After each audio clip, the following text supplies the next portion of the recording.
ሰላም ጤና ይስጥልን ክቡራን ተመልካቾቻችን ከኢትዮጵያ ኦርቶዶክስ ተዋሕዶ ቤተክርስቲያን የዕለቱን ዜና ቤተክርስቲያን ይዘንላችሁ ቀርበናል። ከዜናዎቹ ጋር አቤል አሰፋ አብሬያችሁ ቆያለሁ። ተከታተሉን።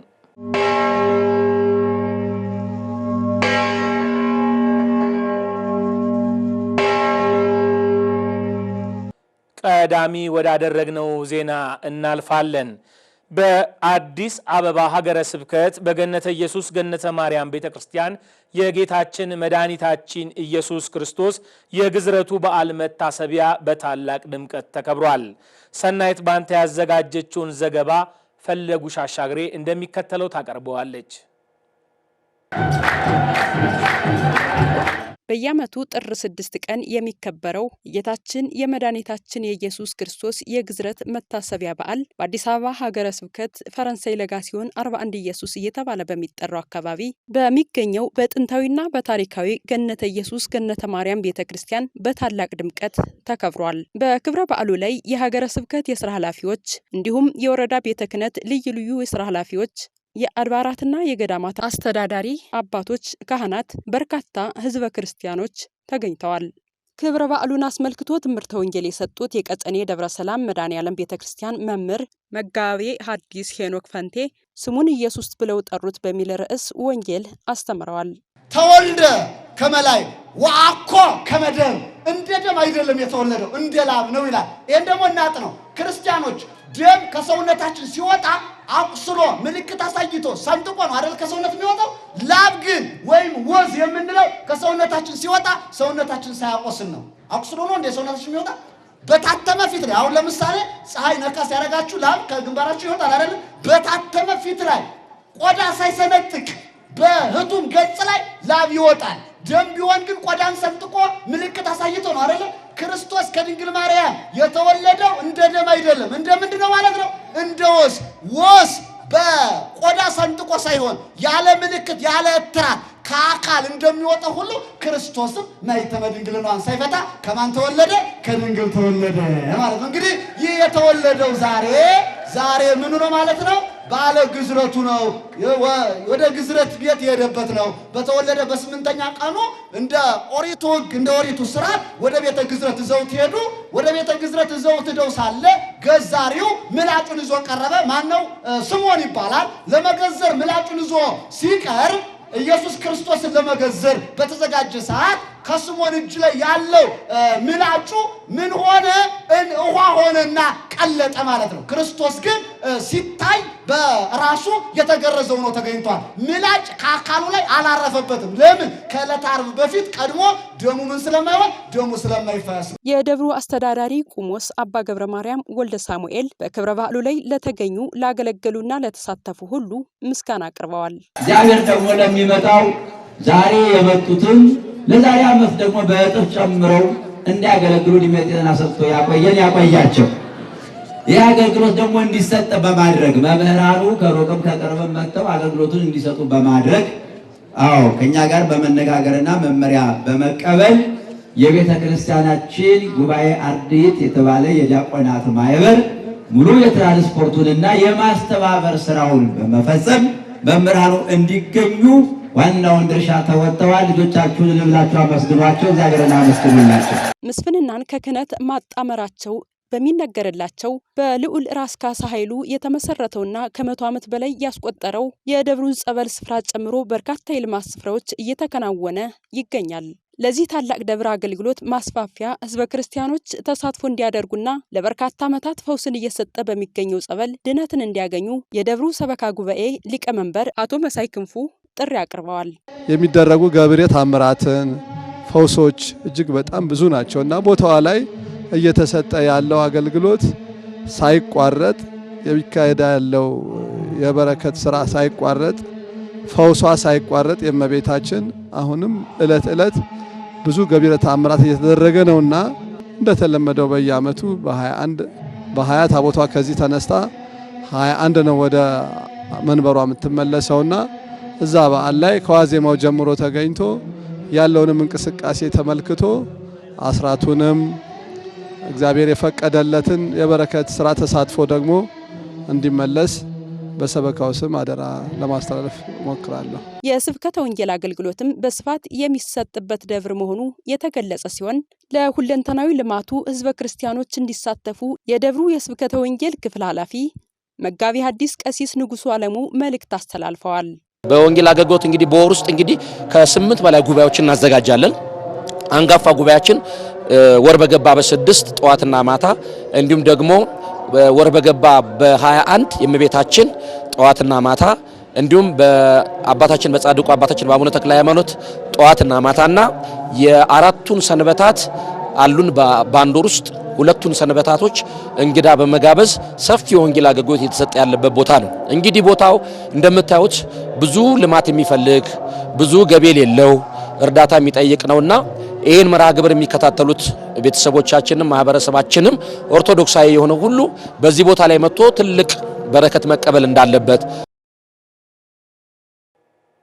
በአዲስ አበባ ሀገረ ስብከት የአስኮ ደብረ ገነት ቅዱስ ገብርኤል ካቴድራል ሰላምና ፍቅር የሰፈነበት አገልግሎት እንዲጠናከር ሚና ለተጫወቱት ለካቴድራሉ አስተዳዳሪና ዋና ጸሐፊ የምስጋና መርሃ ግብር አከናወነ።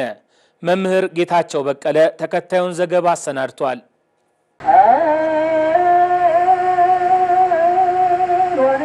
በአዲስ አበባ ሀገረ ስብከት የአስኮ ደብረ ገነት ቅዱስ ገብርኤል ካቴድራል ለካቴድራሉ አስተዳዳሪ ለመላከ ምሕረት ቀሲስ አበበሽ ንጉስና ለካቴድራሉ ጸሐፊ ለመጋቢ ምስጢር ፈቃዱ አረጋ በካቴድራሉ ላሳዩት የመልካም አስተዳደር ዘመኑን ለዋጀ የሥራ አመራር ቀድሞ በካህናቱ መካከል የተፈጠረውን ችግር በሰላም በመፍታት ቦታው የሰላም የፍቅር የአንድነት እንዲሆን በማድረጋቸው የካቴድራሉ ማህበረ ካህናት በካቴድራሉ አውደ ምሕረት ባዘጋጁት ልዩ የምስጋና መርሃ ግብር ላይ ስጦታ አበርክተዋል።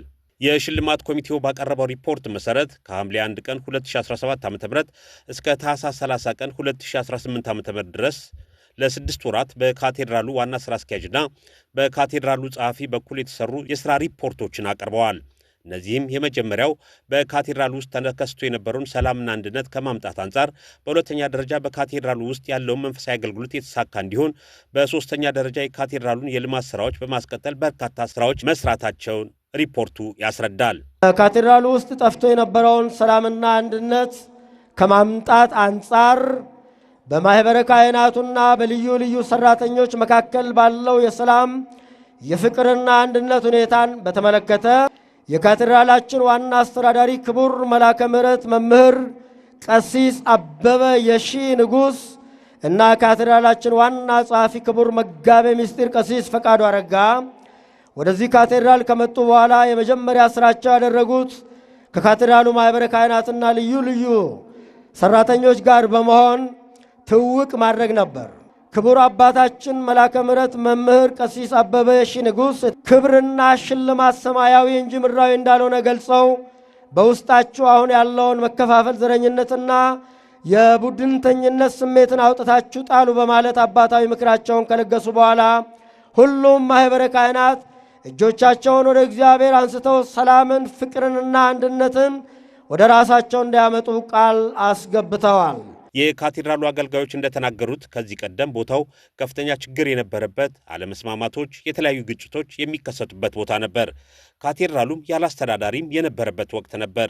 አሁን ግን የደብሩ አስተዳዳሪ መላከ ምሕረት ቀሲስ አበበና መጋቢ ምስጢር ፈቃዱ አረጋ ከመጡ በኋላ ችግሮች ተፈተው ዛሬ በሰላም በፍቅር በአንድነት ሆነን እያገለገልን ነው በማለት ገልጸዋል። እንግዲህ ከዚህ በፊት የነበረው ነገር አለ። አስተዳዳሪ ይመጣል፣ 2 ወርም 3 ወርም አይቀመጥም። የማይቀመጡበት ምክንያት ደግሞ ደብሩ ሰላም አልነበረውም ይመስለኛል። ካህናት ውስጥም የመለያየትና እንዲህ ግሩፕ የመፍጠር ነገር ነበረ። እንግዲህ እሳቸው እንደውም ያለ አስተዳዳሪ ለ3 ወር ያክል ነበረ ደብሩ ብሎ በሆነ በወኪል እየተመራ ማለት ነው። በኋላ እሳቸው ከተመደቡ በኋላ ይሄንን ነገር አጥንተው ችግሩ የት ጋር እንደሆነ አይተው ችግሩን ፈተው ተበታተነውን ነገር ሰብስበው ወደ ልማት ዞረው ያ ልማቱ ደግሞ ባመጣው ውጤት ካህናቱ የጠየቀው ጥያቄ ነበር፣ የደሞዙን ጥያቄ ፈተውላቸው በዛ መልኩ ነው ሽልማቱ የተከናወነው ማለት ነው። ከ2017 ሐምሌ 1 ቀን ጀምሮ ያለው ለውጥ እነዚህ 2 አባቶች ሲመጡ እኛ ያገኘነውና ያየነው ለውጥ አንደኛ በግቢያችን የነበረው ነውጥ የቤተ ክርስቲያን ተቋም ሳይሆን የፖሊስ ሰራዊት ወይም ደግሞ ይህ በቃ ሰላም ያጣው የችግር ተቋም መስሎ ነበር የሚታየው። ይሄን በዋነኝነት ከመምጣታቸው ሳምንት ሳይሞላቸው የለውጥ አምጥተዋል። እናመሰግናለን። ከፊት በጣም መለያየቶች ነበሩ፣ የስራ ሂደቶች ችግሮች ነበሩ። እውነት ነው። በእኛም ላይ ራሱ ብዙ ነገር እኔ ከመጣው ራሱ ብዙ መለያየቶችና ብዙ ህጻጾችን አይነበረ ጉድለቶችን የስራ ጉድለቶችን እንግዲህ ባልዘረዝራቸውም የተወሰኑ ብዙ ችግሮች ነበሩ። ግን እኒህ አባት እኒህ መላከ ምህረት መምህር አበበየሽ ንጉስ እና መጋቤ ምስጢር ፈቃዱ አረጋ ዋና ጸሐፊ ከመጡ ወደዚህ የተሻለ ነገር አለ። ከዚህ በፊት ወደ አስኮ ደብረገነት ሰው ተዛውሮ ለመምጣት የሚፈራበት ካቴድራል ሆኖ ነበር። በጣም አስቸጋሪ ነው። ስሙ መልካም አይደለም። አሁን ግን መልካም የሆነ ነገር ስለታየ እነዚህን ሰዎች በ6 ወር መካከል ውስጥ ይህንን አይነት ነገር ላመጡ ሰዎች ማህበረ ካህናት ተሰብስበን እስቲ ብንሸልማቸውስ ብናመሰግናቸው በማለት ይህንን አንድ ላይ ተወያይተን ማህበረ ካህናቱ አጠቃላይ የካቴድራሉ የአስተዳደር ሰራተኞች ጭምር ተነጋግረን ይህንን የሽልማት ፕሮግራም ያደረግነው ሰላማችንን የደብሩን ስም በመቀየራቸው ነው። መላከ ብርሃን ቀሲስ አበበየሽ ንጉስ እንዳብራሩት እኛ የተሰጠን ኃላፊነት ነው የተወጣ ነው። ወደፊትም ካሁን በበለጠ ለሰላምም ለልማትም አገልግሎቱን ሁሉ ለማፋጠን ተግተን እንሰራለን ብለዋል። መላከ ምሕረት አክለውም የሥራ ኃላፊዎች እንዳንድ ልብ መካሪ፣ እንዳንድ ቃል ተናጋሪ ሆነን ምዕመናን ጠምቷቸው የነበረውን ሰላም አጥተውት የነበረውን ልማት ርቋቸው የነበረውን አንድነት ለማምጣት አሁንም ወደፊትም ከምዕመናን ጋር እየተነጋገርን ተባብረን በአንድነት እንሰራለን ሲሉ ገልጸዋል። እኛ የሰራን አልመሰለንም። እኛ ደግሞ የተሰጠን ኃላፊነት ነው የተወጣ ነው። በዚህ ልክ 6ኛው ወር ላይ ጠብቆ እንዲህ አይነት ሞገስ ማልበስ ካሁኑ እስከ ዛሬው በበለጠ